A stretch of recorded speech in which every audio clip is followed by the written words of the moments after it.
The elevator doors slid open on the 32nd floor, and Mark Carter felt that familiar knot in his stomach tighten. He checked the delivery slip again, blinking at the elegant handwriting and the absurdly expensive bouquet in his hands. White lilies, red roses, imported orchids, flowers that cost more than his weekly grocery bill. Room 3218. He exhaled slowly, thinking of his 8-year-old daughter, Lily, waiting at home with her homework spread across the kitchen table, trusting him to come back with just enough money to keep the lights on. If this story touches your heart even a little, don't forget to like this video and subscribe to the channel, because stories like this remind us how one small moment can change everything. Mark knocked once, twice. No answer. He knocked again, firmer this time, then glanced at the clock. He couldn't afford to waste time. Every delayed delivery meant a complaint, and complaints meant fewer shifts. Finally, the door opened just a crack. A woman stood there, barefoot, wearing a silk robe that looked too heavy for sleep and too fragile for the world. Her eyes were tired, not red from crying, just empty in a way that startled him. "Yes?" she asked, her voice calm but distant. I'm sorry," Mark said quickly, lifting the bouquet.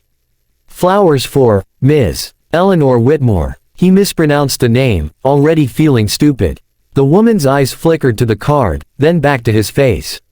"You're in the wrong room," she said softly. "I didn't order any flowers." Mark felt his face burn. He apologized, stepping back, fumbling with the delivery slip. "I'm really sorry, ma'am. Must be my mistake. I'll just wait," she said. The word wasn't sharp, just curious.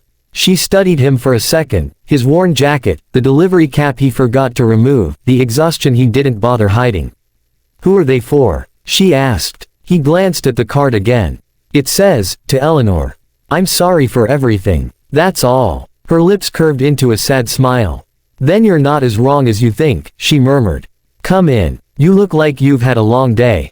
Mark hesitated. This wasn't protocol, but something in her voice, lonely, not dangerous, made him step inside.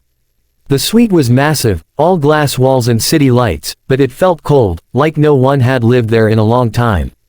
She gestured for him to set the flowers on the table. "My name is Eleanor," she said, finally. "And those flowers were meant for me. Just not from the man who sent them." Mark blinked. "Oh. Then, I guess I did deliver them to the right room." "Wrong door," she corrected. "Right moment." She poured him a glass of water, noticing his shaking hands. No one had done something that simple for him in years. He told her he was just a delivery driver, a single dad trying to make ends meet. He didn't know why he was talking so much, about Lily, about late bills, about how his wife had died 3 years ago and how silence had become the loudest thing in his apartment. Eleanor listened. She didn't interrupt. She didn't check her phone. She listened like his words mattered. Eleanor Whitmore was a billionaire. The world knew her as a ruthless tech magnate, a woman who built an empire and crushed competitors without blinking. What the world didn't know was that she ate dinner alone every night, that apologies arrived in bouquets instead of people, that power couldn't replace warmth. She had been married once, to a man who loved her money more than her, and the divorce had left scars deeper than headlines could show. When Mark finally realized how much time had passed, he stood up in panic. "I'm so sorry, I shouldn't have, my daughter's waiting." Eleanor smiled, a real one this time. "Go," she said. "Thank you, for the flowers." That should have been the end of it. But the next day, the same hotel requested Mark by name for another delivery. Then another. Sometimes Eleanor wasn't there.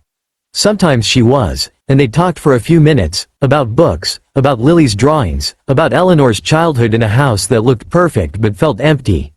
Weeks passed. The city kept moving. And something gentle grew between them, not loud or dramatic, just steady.